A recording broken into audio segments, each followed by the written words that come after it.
அனைவருக்கும் வணக்கம். நான் உங்கள் சாந்தி பேசுகிறேங்க. இன்றைய பதிவில் நம்ம என்ன பார்க்க போகிறோம் அப்படின்னா, நாளை தைப்பூசம் அன்று குளிக்கும் தண்ணீரில் இந்த ஒரு பொருளை கலந்து குளியுங்கள், திடீர் அதிர்ஷ்டம் ஏற்படும்னு சொல்லியிருக்கேன் இல்லைங்களா?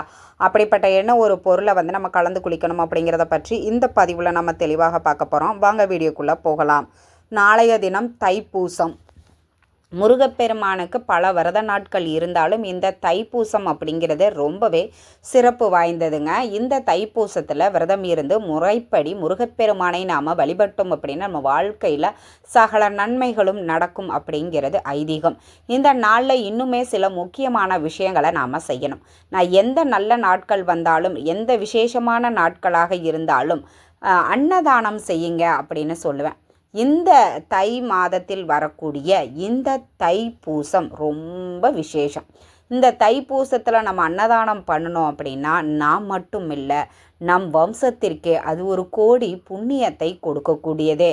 அதனால் கண்டிப்பாக எல்லாரும் யாராவது ஒருவருக்கு ஒருவேளை உணவாவது வையுங்க. இல்லைம்மா எங்களுக்கு யாராவது ஒருவருக்கு உணவு வாங்கி கொடுக்கக்கூடிய ஒரு நிலை கூட கிடையாது அப்படின்னா ஏதோ ஒரு விலங்கினங்களுக்காகவது நீங்கள் வைங்க. ஒரு நாய்க்கு சாப்பாடு வைக்கலாம், 2 பிஸ்கட் வாங்கி போடலாம், பூனைக்கு சாதம் வைக்கலாம். இது மாதிரி ஏதாவது ஒரு உயிரினத்திற்கு நீங்கள் அன்றைய தினம் உணவளிப்பது அப்படிங்கிறது ரொம்பவே சிறப்பு வாய்ந்தது. கண்டிப்பாக இதை யாருமே தவற விடாதீங்க. அந்த தைப்பூசத்தன்று நாம் செய்யக்கூடிய அந்த ஒரு நாள் விரத பூஜை 48 நாட்கள் விரதம் இருந்து முருகப்பெருமானை வழிபட்ட பலன் கிடைக்கும் அப்படின்னு சொல்லப்பட்டிருக்கு. மிக மிக விசேஷமான இந்த தைப்பூச நாளில் எல்லா முருகன் ஆலயங்களிலேயும் மிக சிறப்பாக வழிபாடு செய்வாங்க. இதிலேயும் மிக சிறப்பாக நடப்பது காவடி. இந்த தைப்பூச திருநாளில் தான் முருகனுக்கு காவடி எடுத்து நடந்து போவாங்க முருகன் ஆலயங்களுக்கு. நம்மளுக்கு தைப்பூசம் அப்படின்னாலே ஞாபகத்துக்கு வர்றது பழனி தாங்க. பழனியில் பார்த்திங்கன்னா தைப்பூச திருவிழா மிகச் சிறப்பாக கொண்டாடுவாங்க. அதே மாதிரி பார்த்திங்கன்னா இந்த வருடம் நிறைய பக்தர்கள் ஏராளமான கூட்டங்கள் இருக்கிறது அப்படின்னு சொல்கிறாங்க. அந்த அளவுக்கு பழனி முருகப்பெருமானை பார்க்க பக்த கோடி மக்கள் அனைவரும் போயிட்டு வர்றாங்க. நீங்கள் இந்த தைப்பூச திருநாளில் பழனிக்கு போகணும், பழனியில் போய் தான் நம்ம வழிபாடு செய்யணும் அப்படிங்கிறது கிடையாது. உங்கள் ஊரில் என்ன உங்கள் வீட்டுக்கு பக்கத்தில் சின்னதாக ஒரு முருகன் கோவில் இருக்கா, பரவாயில்ல, அங்கே போய் முருகனை கையெடுத்து கும்பிட்டு அவரை சரணாகதி அடைஞ்சிங்க அப்படின்னா நீங்கள் வாழ்க்கையில் எந்த அளவுக்கு கஷ்டத்தில் இருந்தாலும் எவ்வளவு ஏழ்மை நிலையில் இருந்தாலும் அது அனைத்தையும் முருகப்பெருமான் நொடி பொழுதில் தீர்த்து வைப்பார். அப்படிப்பட்ட இந்த தைப்பூச நாளில் நம்ம எல்லாரும் விரதம் இருப்பதற்கு முதல் பணி நாம் செய்வது குளிப்பது. காலையில் எழுந்திரிச்சு குளிக்கணும்.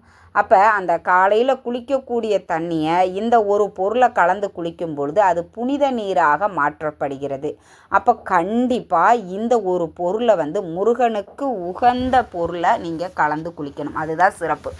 இதற்கு முன்பாக நம்ம வாழ்க்கையில் பல கஷ்டங்களையும் பல அவமானங்களையும் பல துன்பங்களையும் நாம் அனுபவிச்சிருந்தா கூட இந்த தைப்பூசத்திலிருந்து முருகனுக்கு உகந்த இந்த பொருளை நாம் சேர்த்து குளிக்கும் பொழுது நம்மளுக்கு இருக்கக்கூடிய நம் உடம்பில் இருக்கக்கூடிய கெட்ட சக்திகள் அனைத்தும் நீங்கி நம்மளுக்கு செல்வச்செழிப்பை ஏற்படுத்தும், அதிர்ஷ்டத்தை அது ஏற்படுத்தும். அப்படிப்பட்ட என்ன ஒரு பொருளை நாம் குளிக்கக்கூடிய தண்ணீரில் கலந்து குளிக்கணும் அப்படின்னா சந்தனம்.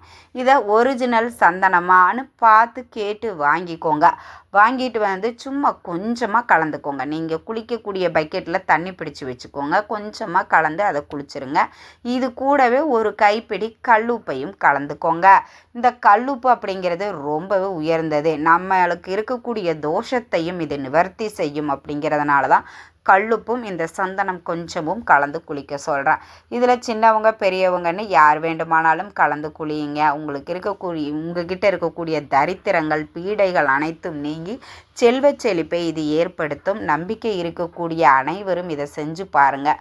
குளிக்கும் பொழுதேவும் ஓம் முருகா ஓம் முருகா ஓம் முருகா அப்படின்னு 6 முறை சொல்லிவிட்டு நீங்கள் குளிச்சுட்டு நீங்கள் உங்கள் பூஜை அறையில் காலையில் நம்ம விரதம் இருக்கக்கூடியவர்களாக இருந்தாலும் சரி, விரதம் இல்லாதவர்களாக இருந்தாலும் சரி, பூஜை அறையில் முருகப்பெருமான் படத்திற்கு முன்பாக தீபங்கள் ஏற்றி வச்சு 1 டம்ளர் பால் வச்சு அதில் தேன் ஏலக்காய் கலந்து காலையில் வச்சு நீங்கள் உங்களுடைய உபவாசத்தை ஆரம்பிச்சிருங்க.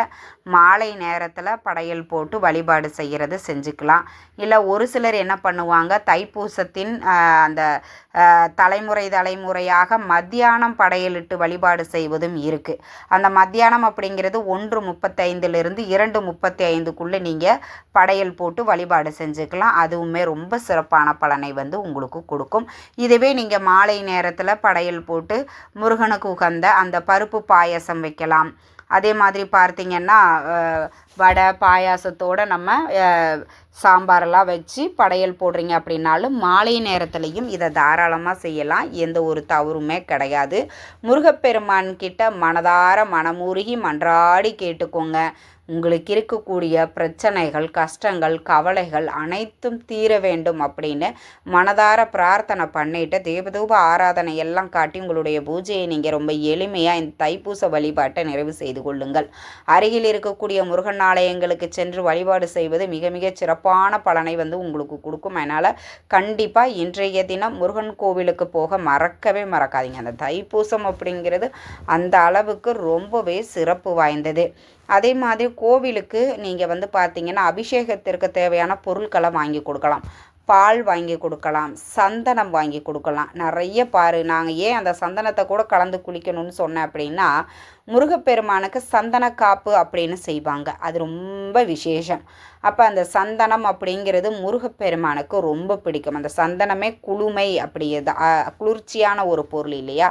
நம்ம குளிர முருகனுக்கு அந்த சந்தனத்தால் அபிஷேகம் செய்தோம் அப்படின்னா நம்ம குடும்பம் ரொம்ப மகிழ்ச்சியாக இருக்கும் அப்படிங்கிறது ஐதீகம். அதனால தான் அந்த சந்தனத்தை கலந்து உங்களை நான் குளிக்க சொன்னேன்.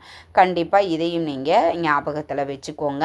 இந்த சந்தனம் அப்படிங்கிறது ரொம்ப விசேஷம். முடிஞ்சால் உங்கள் அருகில் இருக்கக்கூடிய கோவிலுக்கு அபிஷேகத்திற்கு நீங்கள் வாங்கி கொடுக்கலாம். பால் வாங்கி கொடுங்க. நிறைய கோவிலில் பார்த்திங்கன்னா நாளைக்கு பால் குடம் எடுத்து கொண்டு போய் வழிபாடு செய்வாங்க. உங்களால் முடியும் அப்படின்னா ஒரு 1/2 லிட்டர் பாலாவது அபிஷேகத்துக்கு வாங்கி கொடுப்பது அப்படிங்கிறது மிகப்பெரிய ஒரு புண்ணியத்தை உங்களுக்கு சேர்க்கும். அங்கு அந்த அபிஷேகத்தில் கலந்து கொண்டு 2 நெய் தீபங்கள் ஏற்றி முருகப்பெருமான வழிபாடு செய்யுங்க.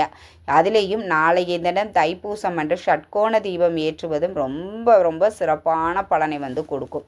ஞாயிற்றுக்கிழமையோடு இந்த தைப்பூசம் அப்படிங்கிறது வருது. சூரிய பகவானினுடைய அருளும் நம்மளுக்கு பரிபூர்ணமாக கிடைக்கும். அதனால் கட்டாயம் இந்த தைப்பூசத்தை தவற விடாதீங்க. முருகப்பெருமானுக்கு விரதம் இருக்கக்கூடியவர்கள் மௌன விரதம் இருப்பது ரொம்ப சிறப்பு. நாளைய தினம் எந்த ஒரு வீண் வாக்குவாதத்தில் ஈடுபடாதீங்க. ரொம்ப சண்டை போடுறாங்க அப்படின்னாலும் அமைதியாக போயிருங்க. மறுநாள் அவங்களே உங்ககிட்ட சாரி கேட்பாங்க.